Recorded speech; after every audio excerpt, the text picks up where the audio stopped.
Vinheta, velho.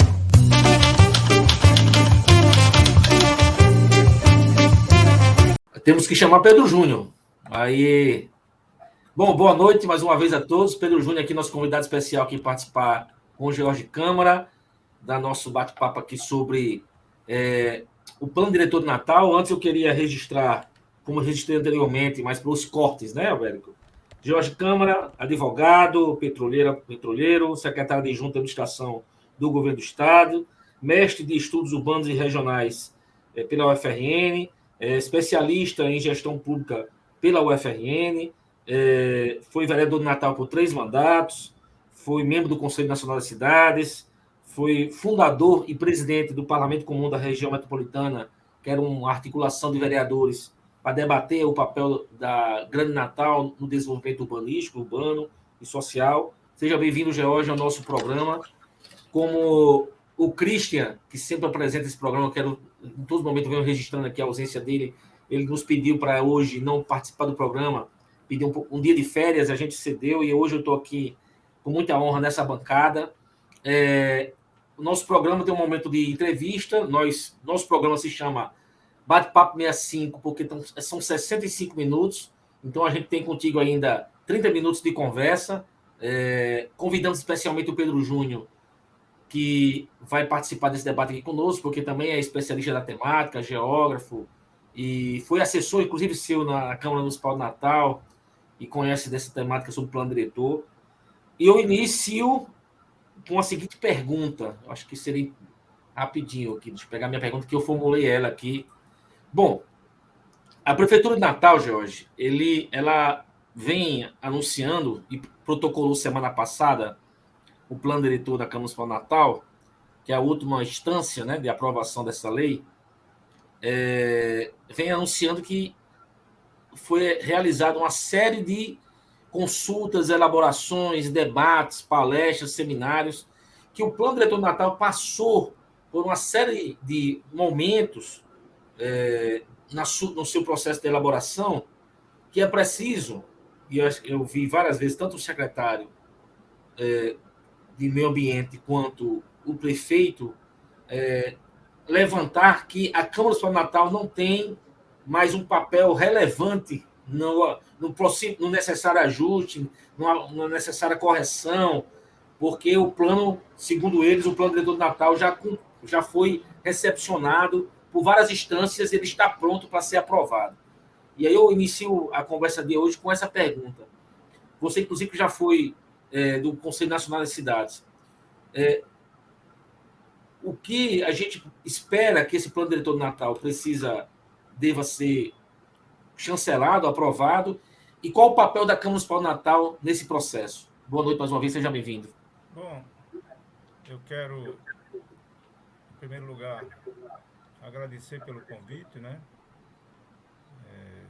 Dar o nosso boa noite a todos que nos assistem, e especialmente a vocês que estão apresentando aí, Jean Varela, Aline Moreira, Carlos Alberto de Medeiros e o nosso convidado especial aí, Pedro Celestino Dantas Júnior, né?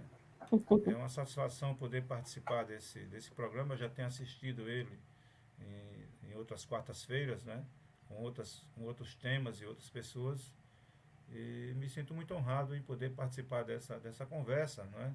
Compartilhada com vocês quatro, mas certamente com quem está nos assistindo, que vai interagindo também.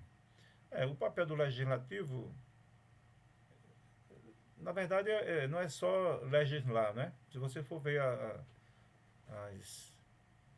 as funções de uma casa legislativa, até mesmo a função de legislar, ela é derivada da função fiscalizadora. Porque quando o parlamento surgiu para dar um certo contrapeso ao poder absoluto do rei, ou mesmo de um presidente, né?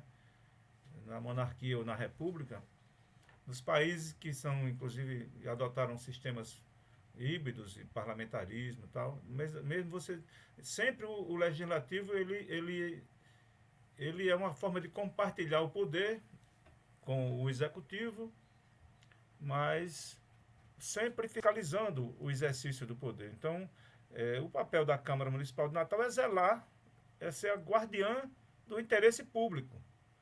Como a Câmara é mais plural do que uma cadeira de prefeito, são 29 cadeiras, então certamente você tem a oportunidade de ter os vários setores representados. Setores de ultradireita, setores conservadores e setores democráticos, setores progressistas também. É o olhar da cidade como se dá no mundo inteiro, não é? Na convivência da sociedade moderna, a convivência de pessoas. A democracia não é consenso, é convivência de pessoas que pensam de formas diferentes. Você não precisa pensar igual para se relacionar bem, né? Então, por isso que o papel da Câmara Municipal é fazer um certo filtro, porque por mais você não pode contar se o processo foi completo pelo tempo, né? Porque teve uma pandemia no meio, teve uma eleição no meio, e que a eleição que se deu na pandemia, que poderia ser o corolário do debate acerca dos rumos da cidade, né? Ele acabou não sendo porque foi prejudicado o debate, né? Em função daquele cenário, não é culpa de A ou de B, é o cenário que foi apresentado. Era possível, eu acho que uma coisa positiva é não ter sido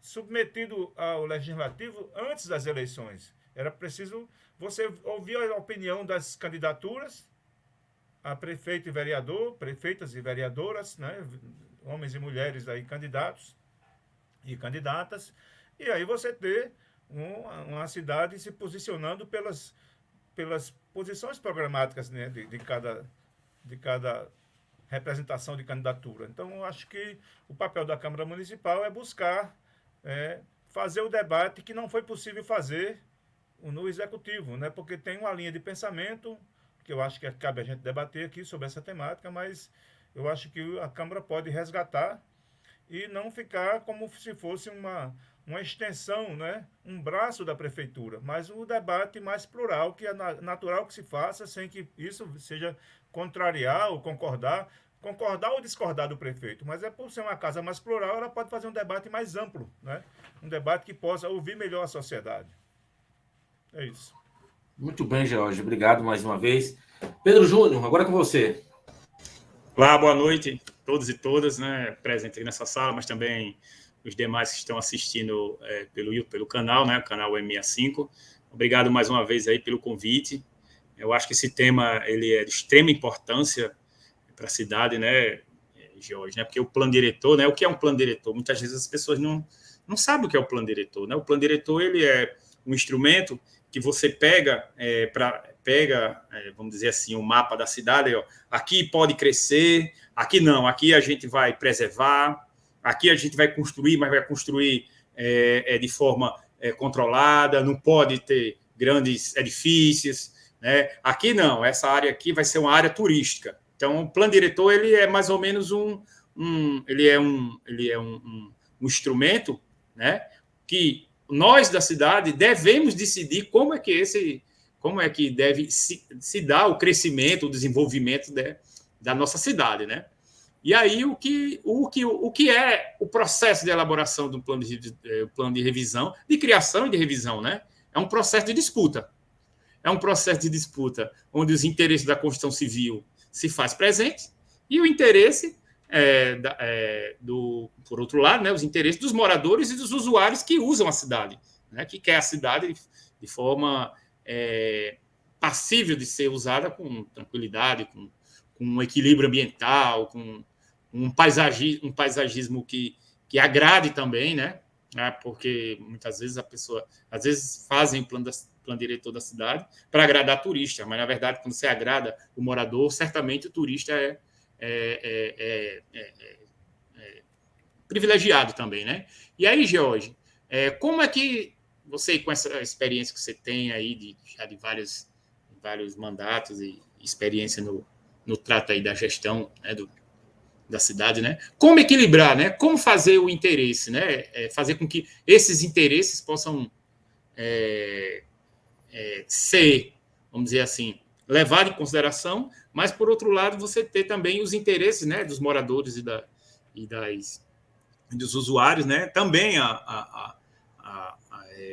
contemplado, né, sem necessariamente você causar um desequilíbrio ambiental ou algum problema de infraestrutura urbana. né? Eu acho que como é que a gente poderia fazer com que esses interesses sejam contemplados, sem causar esse desequilíbrio? É esse o desafio, né? Eu tive, assim, olhando rapidamente, Jorge, conversa, fala um pouco mais perto do microfone. não sei se Ou tá então o ouvindo fone de melhor ouvido não está agora. funcionando. Tá Tira o fone ouvindo de ouvido, melhor Jorge. agora? Tá ouvindo melhor agora? Não sei se tá ouvindo melhor agora. Agora sim, agora Pronto. sim. Acho que é evidente que ainda o debate na Câmara não teve início. A mensagem número 069 de 2021, ela foi entregue, protocolada na Câmara, acho que dia 29, a data do documento é de 29 de setembro, né? Há 2 quarta-feiras atrás, né? Há exatamente 15 dias. O debate vai se instalar, né? Mas eu acho que, numa olhada rápida, eu não queria analisar tecnicamente o plano, acho que vamos ter novas oportunidades para se aprofundar o debate mais técnico, mas eu queria, assim, tratar do rumo que vai tomando a regulamentação do uso do espaço urbano, né? Do solo, o uso do solo, de que forma utiliza, né? Qual é o ordenamento que se propõe para a cidade? Porque também há uma falsa dicotomia, você dizer assim, a cidade é boa para morar ou para visitar? Nenhuma cidade é boa para visitar se não for boa para morar. Como é que você vai visitar um inferno? Não tem. Visitar o caos, visitar uma coisa absolutamente descontrolada, que não tem controle de absolutamente. Então não tem. Assim, a cidade, para ser atrativa, ela precisa ela oferecer condições de vida saudável, vida digna, vida prazerosa para as pessoas, mesmo sem escamotear as dificuldades do dia a dia que as pessoas enfrentam, mas que a cidade dê, do ponto de vista do interesse público, uma condição de vida, né, em que o uso do espaço se dê de maneira a gerar oportunidades para as pessoas usufruírem do seu chão. Por sinal, um chão muito belo, um pedaço de chão, um território muito bonito, mas também com muitas, diria que, desafios a serem, né, alcançados e superados. Como é que um plano diretor em elaboração de uma cidade que, na região metropolitana de Natal, Natal tem pouco menos de 2/3, né, da população do conjunto da região metropolitana, mas é a segunda menor capital do país em espaço territorial. É um território que são 170 km², maior apenas do que Vitória do Espírito Santo, que das 27 capitais brasileiras, incluindo Brasília, né, você tem Natal sendo a segunda menor. Mas Vitória do Espírito Santo tem a população metade da de Natal. Veja já, então você já é como se Natal fosse menor até do que Vitória, considerando, né? Florianópolis tem a metade da população de Natal e é uma ilha que dá o dobro do território de Natal, 340 km². Então, é preciso considerar todos os fatores que interferem no território. Então, por isso, eu considero que o plano diretor de Natal, já que você tem também é uma cidade espremida, que não pode ter um programa de habitação popular sem que se pense nos municípios vizinhos, compartilhar com Extremóis, compartilhar com Macaíba, compartilhar com São Gonçalo do Amarante, compartilhar com Parnamirim, o uso do território num programa habitacional que não seja somente do município, mas que você alcance também um consórcio intermunicipal. Então, nenhuma janela de diálogo está estabelecida nesse projeto enviado à Câmara Municipal. Então, a Câmara pode fazer um bom debate no sentido de você dialogar, mas não é dialogar apenas para colocar um artigo dizendo que está aberto o diálogo, não. É preciso você criar instrumentos que tornem possível esse diálogo. Então, eu acho que um primeiro ponto, para ser uma cidade aprazível, uma cidade prazerosa de se morar, é preciso cuidar das pessoas, considerando que o território é um território pequeno. O Minha Casa Minha Vida passou a ser, em alguns bairros da Zona Oeste de Natal, e mesmo em outros bairros, passou a ser verticalizado. Por quê? Não é porque a opção foi fazer apartamento e não casa, é porque não tem chão. Acabou sendo esse um fator. Eu fazia parte do Conhabins na época, como representante da Câmara Municipal de Natal, e a gente acompanhou esse processo. Quando vinha os projetos Minha Casa Minha Vida verticalizado, era para poder comportar a demanda, que era grande. Então, esse é um fator. Isso se aplica ao transporte. Esse debate, por exemplo, do mercado, de que a cidade que atrai Você não tem limite de gabarito, como o prefeito sempre anuncia, que não tem mais, agora o céu é o limite. Né? É igual aquela história da fábula Jacques e o pé de feijão, né? Vai bater no céu, não tem limite. Só que você tem que ter infraestrutura urbana para isso. Você hoje tem capitais brasileiras como Recife, que você, para levar uma pessoa no hospital, 3 quarteirões, você gasta mais de 1 hora. O cara morre dentro do carro, se for numa ambulância. Então, claro que eu estou colocando assim em sentido figurativo, mas você vai ter um SAMU de helicóptero. Quanto custa um SAMU de helicóptero? Aí alguém que fala que a cidade tem que se escancarar desse jeito, não tá, também fala que a carga tributária é muito alta, mas o SAMU de helicóptero é caro. Então, para você salvar vidas numa cidade caótica, hoje em São Paulo, a gente ouve algumas rádios de São Paulo, quando possível, a gente houve um comentário de que muita gente morre no trajeto de casa ou do local do acidente para um hospital por conta do trânsito. Então é assim que nós queremos a cidade? Ou algum turista vai vir para cá ocupar a rede hoteleira desse jeito? Eu tenho a impressão que não. Então, para você tornar a cidade atrativa para o turista vir gastar dinheiro aqui, é preciso ter muito cuidado, porque o turista não vem para um lugar caótico. Ele prefere ir para outro local. Qualquer que seja esse turista, de sua origem, fora ou dentro do país, intra-regional, intramunicipal mesmo, né? Mas é preciso ter essa atratividade. Então é outra falsa dicotomia, a cidade do mercado das pessoas. Se a cidade não for das pessoas, ela jamais vai atrair mercado. Então, eu acho que esse debate ele é salutar, né? Acho, Pedro, que esse equilíbrio buscado, ele precisa,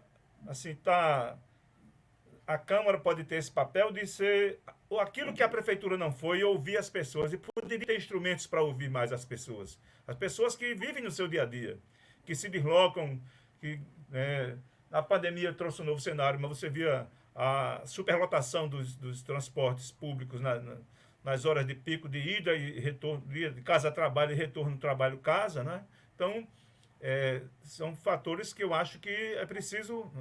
Agora, acho uma coisa interessante. Eu estava vendo os documentos elaborados pelo nosso comandante Christian Vasconcelos, aí na direção do Comitê Municipal do PCdoB, e eu estive vendo outros partidos com outros documentos, né, tratando de seu olhar para a cidade, e vi que há uma boa caracterização feita naquele documento da resolução da Conferência Municipal do PCdoB, que está num processo de debate do seu 15º Congresso, e as conferências municipais e estaduais oferecem elementos para discutir melhor o seu espaço em que a militância, o conjunto das pessoas vive, as famílias, as pessoas, né, para a relação com a família, com o trabalho, com o estudo, com as atividades de lazer, de cultura, com a atividade religiosa, com a atividade esportiva, enfim.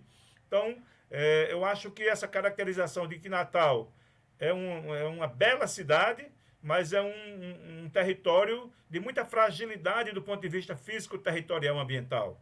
Que se não for bem cuidada, você pode, degradar um aquífero com a contaminação com nitrato pela superlotação, se você não tem o saneamento, é um fator que vai expulsar, não é só deixar de vir, vai expulsar pessoas de morarem em Natal, de procurar outro lugar, porque vai contaminar por completo. Você não descontamina um aquífero sem gastar muito dinheiro, né? Então, esse é um fator. Considerar esses elementos, quais são os gargalos. Você fazer num local que cabe um prédio de 20 andares, fazer um de 60, tudo bem, mas você vai, quando as pessoas precisarem sair, aquele viário oferece condição de deslocamento ágil em todos os horários, né? Então, a cidade tem condição de suportar isso, né? Então, esse negócio de dizer que não tem limite de gabarito é uma visão de quem não tem conhecimento da cidade e de como vivem as pessoas, ou de simplesmente, absolutamente, falta de espírito público, né? Ok, Jorge. É uma coisa, diria que é um requisito para se exercer um cargo público de prefeito ou de vereador, né? Então, eu acho que esses são os desafios, enfrentar esses gargalos, debater bem a cidade. Eu acho que as pessoas que estão nos bairros, as militâncias dos partidos populares, do campo popular, né, podem debater nos seus bairros, nas suas regiões das cidades, norte, sul, leste, oeste, né? Esse debate é muito importante e faz com que você leve até a população essa mensagem, né? Através de uma proposta de um encontro de artistas plásticos, de pintores, de escultores, de poetas, de, né, cantores, né, de compositores, você pode levar, como defendia Aziz Absaber, com as vilas populares, né, é um conceito de cidade mais integrada. Foi assim que Paulo Freire, quando Erundina era prefeita em São Paulo, nos anos 89 e 90, principalmente quando ele foi secretário de Educação, que ele conseguiu baixar os níveis de mortalidade, de violência de jovens, criando o espaço cultural de madrugada na periferia de São Paulo. Ele fez a pesquisa e constatou que as mortes aconteciam dos 16 aos 24 anos, entre 11 da noite e 2h30 da manhã, e onde estava a periferia, as pessoas se matando, ele criou espaço de você praticar cultura, né? O teatro, a música, a poesia, a pintura, né? A escultura, enfim. Formas de se manifestar que envolveram as pessoas e que puderam contribuir com os indicadores sociais e até econômicos. Jorge, vamos agora aqui a pergunta de Aline, depois Albérico. Aline. Certo. Eu estava aqui tentando buscar uma brecha para entrar. Tudo bom, Jorge? Boa noite. Será muito um bom prazer responder a sua pergunta. te ouvir e conversar aqui. Não seria bem uma pergunta. Eu queria mais ouvir que você trouxe que era interessante não restringir o debate do plano diretor a uma questão meramente técnica, né? Mas trazer o aspecto político e no sentido de ocupar o espaço público e o espaço urbano de uma forma humanizada, né? Que valorize as pessoas e que dê qualidade de vida às pessoas. Uma questão que me preocupa bastante é essa proposta em relação a prédios de até 30 metros lá na Redinha, né? Com um argumento de que isso possibilitaria mais investimentos, mais turistas, né, e atrairia mais pessoas para morar, surgir comércios e serviços na praia, etc. Né? Então, assim, o plano, né, não necessariamente você precisa criar prédios de 30 andares, né, Torres Gêmeas ou Trade Center, nesses prédios, numa região como aquela, né, litorânea, orla marítima, beira-mar, para você conseguir fazer essa composição, né, de atrair investimento, né, porque, penso eu, não sou especialista como você, mas isso tem muito a ver com o modelo de ocupação do espaço público que se quer. Eu queria que você comentasse, Jorge, qual é a sua visão em relação a isso, que propostas, além dessa que você já trouxe, né, dessa questão de ocupação cultural, seria importante construir ali, né, tanto a prefeitura fazer esse regulamento, mas também criar os equipamentos, né? A gente vê que ali na região não tem cinema, não tem teatro, né? Você só tem um shopping. Então, que outras propostas, né, mais humanizadoras, diríamos assim, seria importante, né, e é importante que a Câmara veja essa oportunidade e o que você teria a dizer sobre essa construção desses prédios de até 30 metros, ou de 30 metros, ou céu ao limite, como você trouxe aqui, ali na região da Redinha? Olha só, outro dia, conversando com a professora Tânia Bacelar, ela dava um exemplo de que antigamente muitos turistas que iam para Pernambuco, no caso de Recife, iam para a orla de Boa Viagem. É mais fácil você ter a periferia de Recife indo para a orla de Boa Viagem do que o turista. Ele vai mais para Gaibu, Calhetas, ele vai até mesmo para São José da Coroa Grande, que é lá no limite com Maragogi, no limite, na divisa com Alagoas, né? Vai para Tamandaré, vai para Porto de Galinhas, sem contar com os Itamaracá, o litoral norte, né? Essa extensão norte do pequeno litoral de Pernambuco. Então, na verdade, esse discurso ele é um voo de galinha, porque ele vai, de momento, nos primeiros 2 anos, elevar os preços dos terrenos. Aí quem vender... Porque tem gente que vende terreno na Lua e diz, esse é o jeito de construir lá, eu já vendi o terreno. É preciso ter um compromisso com uma cadeia produtiva do setor. deixar a Constituição Civil refém de um modelo desse é suicídio. Porque vai esgotar. E vai esgotar muito rapidamente. Porque as pessoas vão preferir. Muita gente já prefere ir para Genipabu. Não é? Você não, é uma falácia passar essa ideia de você perder uma coisa que tem na redinha, que é aquela ventilação, aquele visual. É um visual único. Não é?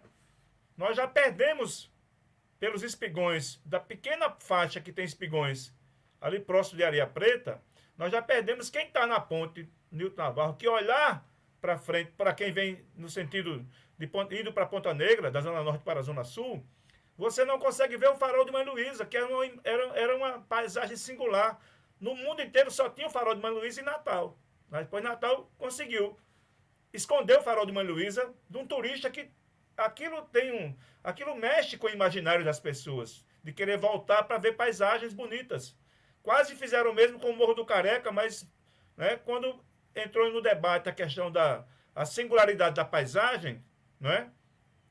Coisa que só tem em tal lugar, você só tem a Torre Eiffel em Paris, né? Você só tem tal. Então, coisas. Então é preciso a gente saber trabalhar com o que é nosso, porque se for disputar só com turismo de sol, mar e prostituição, nós vamos perder feio, porque as pessoas vão querer ir para outro lugar. Então, eu acho que é uma falácia, claro que eu não sou dono da verdade, né? Não tenho o monopólio da razão, mas dá para a gente ver pela experiência das capitais que foram fazer isso, em que deu. Né? Qual foi o resultado, né? Os efeitos, as consequências dessa visão predatória. E aí volta aquele debate. São dois olhares. Quem tem um olhar de preservar a cidade para as gerações atuais e futuras, né? E quem tem um olhar de escancarar tudo. Não é? Só que esse pessoal ganha o dinheiro e depois vai-se embora. Vende os terrenos caríssimos, depois começa... Né? Veja quem está querendo... Como é que ficou a questão, por exemplo, do Hotel Reis Magos? Aquela caixa preta ali, mas não consegue esconder que não está garantido que vai ter atratividade para se investir ali. Né? Tanto é que até agora, algo em torno de um ano se passou, não se sabe qual é mesmo quem trabalha no curto prazo, cadê? Disseram que derrubando resolvia? Derrubou muito mais num contexto de pandemia, praticamente, num contexto de dificuldade de mobilização social para as pessoas. Né? O grito de ser contra aquilo ali foi sufocado na garganta de muita gente, porque não podia sequer se expressar. Né? Tinha um trator derrubando muro, parede, então é uma visão muito, assim, além de ser predatória, é uma visão que deixa no imaginário das pessoas uma péssima impressão numa cidade que faz isso, né? Então, que não preserva a sua própria história.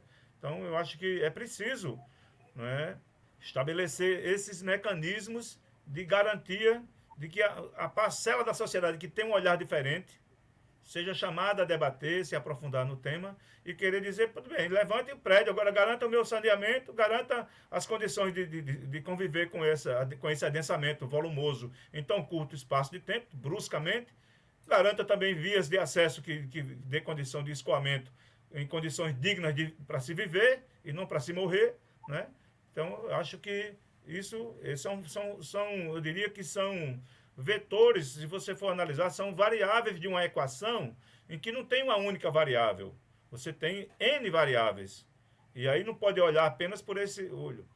Esse segmento, num contexto de elaboração do plano diretor em 2007, que foi sancionado em 21 de junho, a Lei 082, é uma lei complementar municipal, né? Porque tratar do espaço, do uso do solo e o ordenamento urbano é uma lei complementar. Na hierarquia de leis, ela é mais forte do que uma lei ordinária, portanto, ela é mais difícil de ser mexida ao bel prazer de qualquer um. Então, você veja, como tinha um setor da sociedade se mobilizando, precisou que esses setores caísse a máscara e fosse comprar vereador, e deu no que deu. Todo mundo sabe, não precisa dizer, até quem não mora aqui sabe, né? 14 vereadores ficaram inelegíveis aí em função, né? E na época tinham 21 vereadores na Câmara de Natal. Eu estava fora da Câmara naquele período, que eu fiquei 4 anos fora, foi de 2005 a 2008, mas voltamos depois, ficamos mais 8 anos, mas podemos ver os efeitos, né, para as pessoas, até aquilo ali. Natal virou uma quadrilha. Os setores do empresariado que estão preocupados somente com esse negócio de botar prédio de 30 andares na redinha, comprou vereador e passou, mas deu no que deu, né? Porque aquelas 3 emendas que provocaram toda aquela confusão, né? Pôde-se, por uma conversa acidentalmente gravada, pôde-se descobrir, né, o que tinha por trás daquilo tudo. Então, a cidade é cobiçada. Então, que as pessoas possam participar desse debate democraticamente para expressarem seu ponto de vista. Porque uma das formas de também inviabilizar é negar o debate, é fazer de conta que está debatendo, mas não está debatendo coisa nenhuma, não está criando as condições das pessoas participarem, levar. Então, pô, eu acho que a militância mais progressista, mais comprometida com as transformações sociais, podem fazer um movimento contrário, levar para o bairro, né, que está os distritais, né, de um partido como o PCdoB, que saiu recentemente de um debate que ainda está em curso, que é do seu 15º Congresso, debater com outros partidos que têm um olhar parecido com a cidade, que é o PV, o PDT, o PSOL, o PT, né, o PSB, os partidos que têm um olhar mais humano, humanista, né, para a ocupação do espaço na cidade, que também pode gerar atratividade para o mercado, mas pode gerar atratividade, né, para o social, para viver dignamente naquele espaço. Jorge, Carlos Albérico, venha participar com a gente. Som, Albérico, som. Eu bati um canto aqui, ele desligou imediatamente. Jorge, boa noite, bem-vindo aí. Boa noite, obrigado por aceitar o nosso convite, participar da 24ª edição do nosso Bate-Papo 65, ou seja, você hoje está comemorando, né, participando de um programa histórico, 6 meses, né, do nosso programa. Aí aumentou minha responsabilidade, viu? Com certeza, mas você dá conta, sempre deu conta. Mas, meu camarada, querido George, quando nós decidimos trazer essa pauta, esse tema, né, para o debate, para o programa, eu procurei me inteirar, porque, confesso, não é muito minha área, né, eu procurei ler algumas coisas, e me deparei, George, com um artigo, trabalho, vamos dizer assim, publicado pelas professoras Ruth Ataíde, Maria Dulce Bentes e o professor Alexandre Ferreira Cardoso, ambos, né, do Observatório das Metrópoles, que eles fazem uma análise, vamos dizer assim, inicial do que foi apresentado para as entidades e os setores que participaram desse processo, né? E eu separei aqui o que eles colocam como introdutório, na minha opinião, que me chama já a atenção. Eles dizem o seguinte: vimos que a conferência final, aí aspa para eles, evidentemente, vimos que a conferência final, realizada de modo virtual, no auge da pandemia, produziu um conjunto de 261 artigos, cuja primeira leitura revelou um texto de difícil compreensão, com graves problemas de coerência interna, artigos em contradição, riscos potenciais ao meio ambiente, ineficácias e retrocesso, no plano social. Eu achei um alerta muito forte, né, para início de um trabalho, de um artigo, né, dos professores. Eu queria que você desse uma comentada sobre isso. E a propósito, Jorge, a Câmara Municipal, já no final da tarde, aprovou esse relatório, né, na sessão extraordinária da Comissão... A Comissão de Justiça, presidida lá pelo Kleber Fernandes, eles aprovaram, né, se eu tiver errado, o já me corrige, como é que ele pode estar lá na assessoria do Pedro Gorta, né? Hoje foi aprovado a unanimidade da comissão, mas também, evidentemente, destaques da oposição, principalmente lá do pessoal ligado ao PT e ao PCdoB, a Brisa, né, que é a líder lá da oposição. Então, não sei se eu me fiz entender, Jorge, eu achei muito forte no sentido, porque há uma série, né, de incongruências, de desafios, de fato, a superar, Jorge.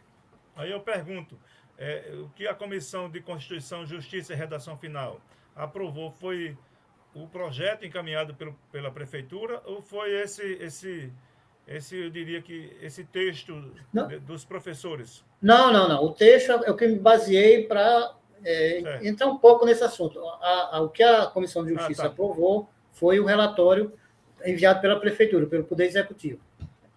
Fiz talvez eu contribuí para essa confusão. Né? Vê que os próprios segmentos da sociedade que se manifestam, né, a partir do conhecimento, do estudo, né? O professor Alexandro Ferreira, a professora Ruth Ataíde e a professora Dulce Bentes são três pessoas que, além de serem muito estudiosos, têm lado, defendem um olhar para a cidade inclusivo. Então, são pessoas muito capacitadas tecnicamente, né? Três professores, duas professoras do Departamento de Arquitetura da UFRN e um professor do Departamento de Gestão, do Departamento de Política Pública, né? Também da UFRN. Duas dessas pessoas eu tive a oportunidade de ser aluno, o professor Alexander no mestrado, a professora Dulce numa especialização, e também a professora Ruth sempre foi uma parceira no nosso mandato. Alguns momentos importantes que nós tivemos de construção, né, de debate junto à sociedade, a professora Ruth Ataíde sempre teve protagonismo em oferecer elementos, como nossa parceira que fomos no Conselho das Cidades, no Conselho de Cidades Municipal de Natal. Então, são pessoas que têm um olhar de profundo conhecimento, mas de profundo compromisso com o interesse público. Duas, né, coisas fundamentais. Eu acho que a Comissão de Justiça já poderia fazer debates, né, antes de ter uma posição porque é um documento complexo, não é um documento simples, e na complexidade, quem procura dificultar a leitura, quem procura, né, tornar ininteligível, termina contribuindo para passar no rolo compressor, né, uma série de modificações. Hoje não tá muito em voga no nosso país fazer reforma administrativa, reforma tributária, reforma política, reforma previdenciária sem debate, né? Que os verdadeiros interessados não participam do debate. E aí ficam criando frases, né, construídas como se fosse dourar uma pílula e no final você vai ver que é veneno. Então, eu acho que é preciso os próprios setores democráticos trabalhem um debate para que haja debate, né? Não é brincadeira. Então, eu acho que é preciso ter um trabalho no sentido de levar para a comunidade, né, para essas cabeças que elaboram para o interesse do povo. É preciso que esse debate chegue mais, né, a partir dos setores organizados, chegue ao povo, né? Porque essa polêmica da cidade para quem, você primeiro tem que perguntar que tipo de cidade nós queremos e cidade para quem. Não é, quem governa para o conjunto, no caso de Natal, 900 mil pessoas. Não é para 90 pessoas. Não é para 900 pessoas. Né? Para uma pequena casta que se beneficia. Não, o interesse público é acima do interesse coletivo. Por mais, né, que o interesse coletivo ele é maior do que o interesse individual, mas não é maior do que o interesse público. E uma forma de escamotear o debate é fazer de conta que o público é gado. O público é gado. Tanto faz ser gente como ser gado. Vai para o curral e vai balançando a cabeça e acabou. Tem uns que pensam assim. É preciso que os setores democráticos, progressistas, né, procurem, eu diria que implementar uma outra agenda. Uma outra agenda é possível. Né? O Fórum Social Mundial dialogou com a humanidade, com o planeta, dizendo que outro mundo é possível. Outra agenda é possível. Né? E se a Câmara Municipal não for capaz, né, de fazer... A Câmara Municipal de Natal está devendo a Natal a Operação Impacto de 12 anos atrás, de 14 anos atrás. Poderia dar uma resposta agora fazendo o contrário. Dizendo ao povo de Natal, né, que tenham tranquilidade com uma casa que é guardiã da população. E não uma casa que é inimiga do povo. E que vai só balançar a cabeça, né, ao que vier do executivo. Não pode ser uma extensão, né, do executivo. É como se fosse um túnel por baixo da Ulisses Caldas até a Jundiaí, um túnel por baixo onde passasse as orientações da prefeitura para a Câmara. Não pode ser assim. Jorge, vamos passar aqui para Pedro Júnior, mas antes eu queria fazer duas informações. Primeiro, pedir para quem está nos assistindo compartilhar nossa live. Pega o link, o link da nossa live, coloca nos grupos do WhatsApp, manda para um amigo, para o grupo da família, da turma do trabalho. Avisar também que todo sábado eu estou com um programa novo, no 65 do Mundo do Trabalho, apresentado pelo Celino, o presidente da CTB, o professor Alexander, Vicente Parnamirim, Moacir Soares, dirigente sindical da CTB, e quase sempre com a participação do professor Wellington, que é dirigente da Durne. Todo sábado, às 10 horas, é isso, Albérico? Já aproveitando, já que você deu essa deixa, George, me permite, não vamos fugir, é porque vai ser muito importante esse quarto programa no sábado, porque vai aproveitar aqui na sexta, é o Dia dos Professores, nós vamos pautar esse tema, né? Os professores têm alguma coisa a comemorar, os educadores, então vai ser com a presença da professora Rosália e da professora Luciene Urbano. Obrigado aí pelo espaço, viu, querido apresentador?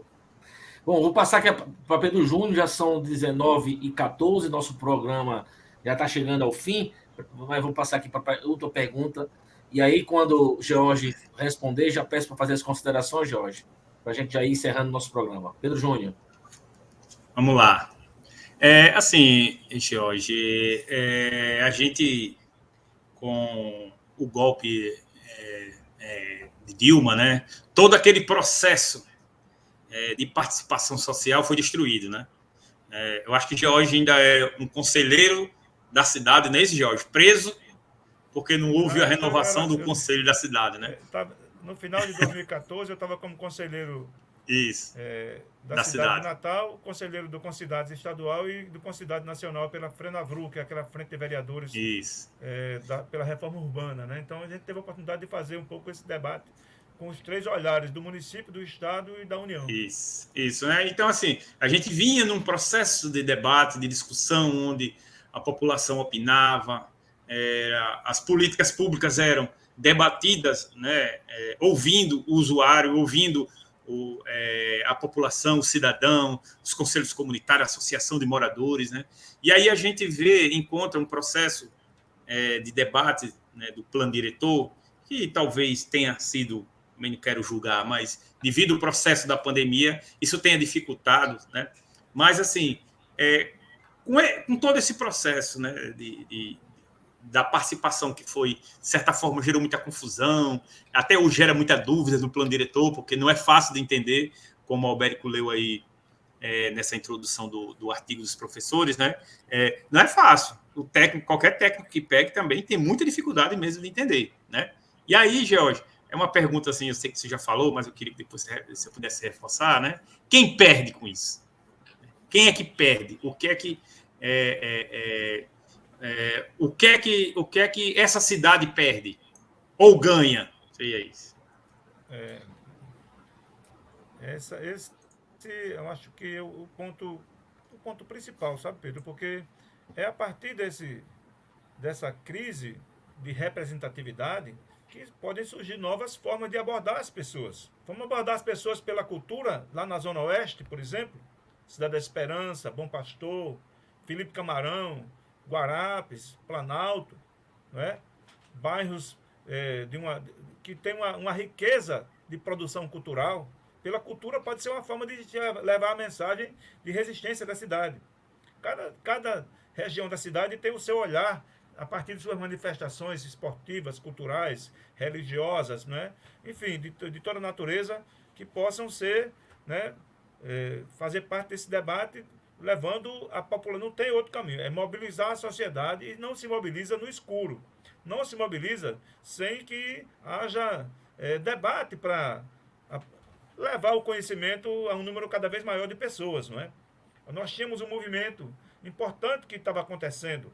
Muitos filhos e filhas da periferia de Natal não estavam apenas indo para a Universidade Federal do Rio Grande do Norte, estavam indo também para fora do país, no Ciências Sem Fronteiras, vendo o olhar, trazendo para dentro de sua casa, para os seus pais, um olhar, né, mais aberto, mais abrangente acerca de vários fenômenos que acontecem hoje, né, na sociedade moderna, né? Então, eu acho que não tem, assim, nada pode acontecer sem que passe pelo conhecimento, pelo debate acerca do saneamento de Natal. Por exemplo, a contaminação com nitrato, ela atinge a população, sobretudo de baixa renda, trazendo doenças para as crianças, para idosos, enfim, para a sociedade, não é? Então, é preciso levar esse debate de forma decodificada, num linguajar acessível às pessoas, para que nós possamos, não é, a partir do conhecimento, não é, trazer uma participação mais elevada na sociedade. Eu acho que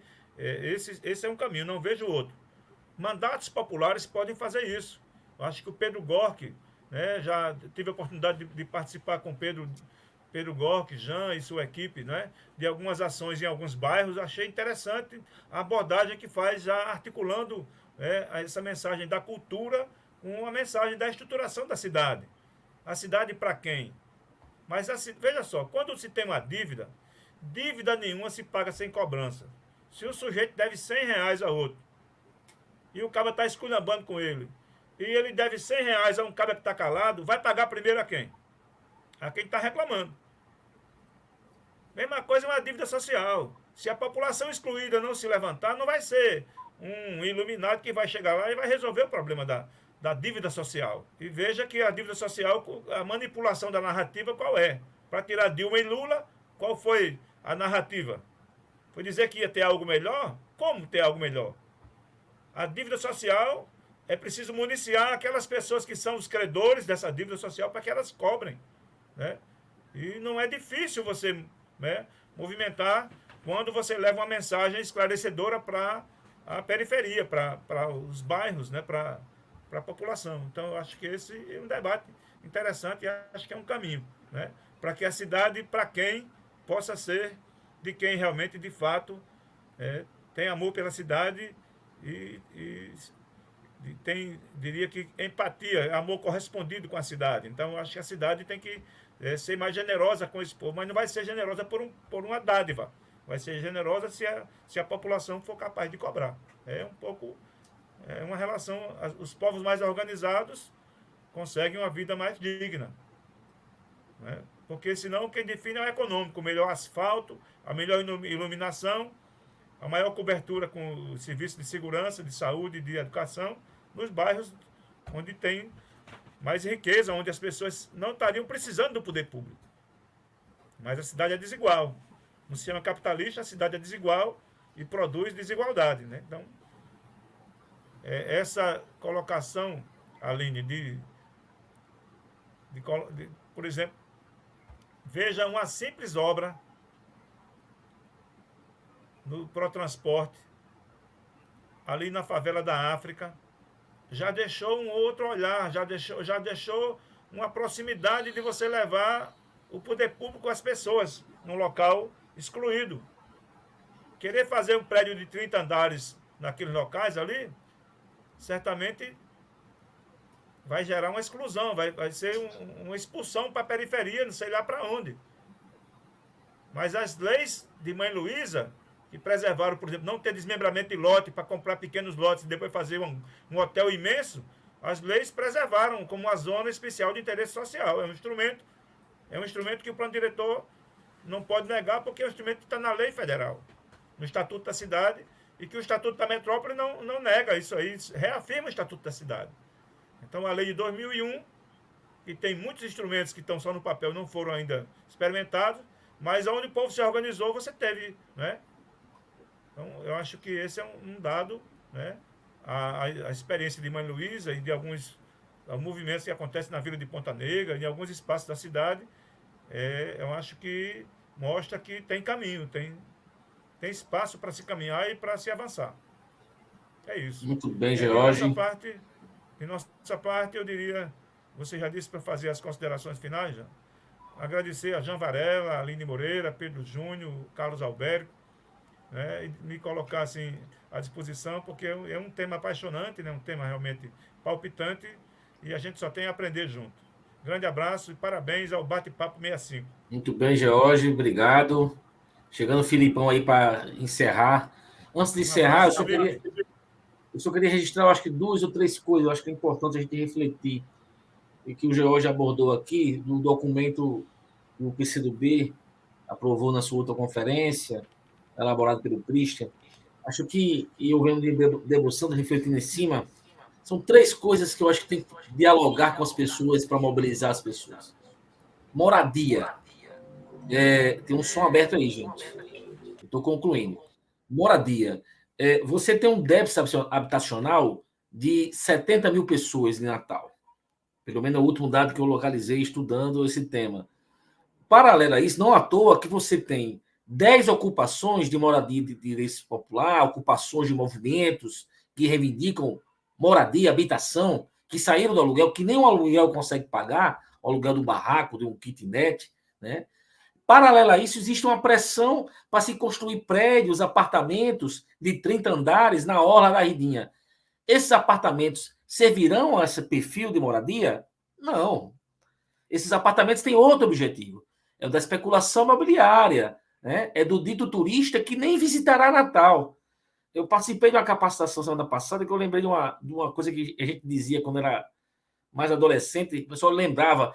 Ronaldinho tem um apartamento ali no final da Deodoro. A cobertura daquele apartamento de Ronaldinho, fenômeno é de Ronaldinho, ou naquele Potengi Flats.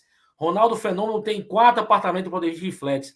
Ronaldo Fenômeno nunca veio em Natal. Ele pode até ter 4 apartamentos em Potengi Flats, mas só serve para especular, nada mais, não serve para moradia.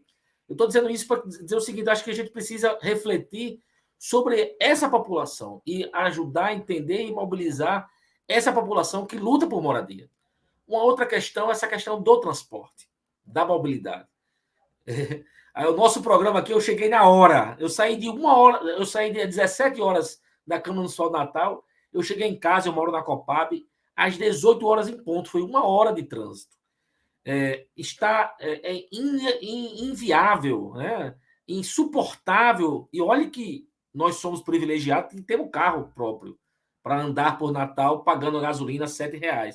Mas você imagina o trabalhador que anda de ônibus, que transita por essa cidade de ônibus, que está nesse exato momento, às 7h25, dentro do ônibus indo para a Zona Norte, para a Zona Sul, para a Zona Leste. A gente precisa dialogar, porque o sistema de transporte está falido, né? Então, essas duas pautas eu acho que merecem ser dada luz dentro desse debate sobre o plano diretor. A questão da mobilidade e essa questão da moradia. Com essas palavras, eu queria agradecer mais uma vez aí a George Câmara, Aline Moreira, Carlos Alberto, Pedro Júnior e Felipe, ao pessoal que está nos acompanhando, assistindo. Copie o nosso link, cola no grupo do WhatsApp do sindicato, da Associação de Moradores, da família, do grupo de colegas do futebol, para que nosso canal cresça. Já estamos com mais de 750, né, Alberto? 750 inscritos, queremos chegar a 1.000 inscritos até o final do ano. É possível. Viva o Bate-Papo 65. Obrigado mais uma vez, Olga, que sempre participa com a gente, a Marta Duarte, Olga Aguiar, o Edson, a Marina Aguiar, que estava aqui. Inclusive, eu estou devendo um livro para a Marina. Seu livro já está no carro, viu, Marina? Vou entregar para sua mãe, que sua mãe disse que você quer ler o livro, né? Já está guardada. A Marise. Um abraço a todos e viva o Bate-Papo 65. Até a próxima. Viva, um abraço.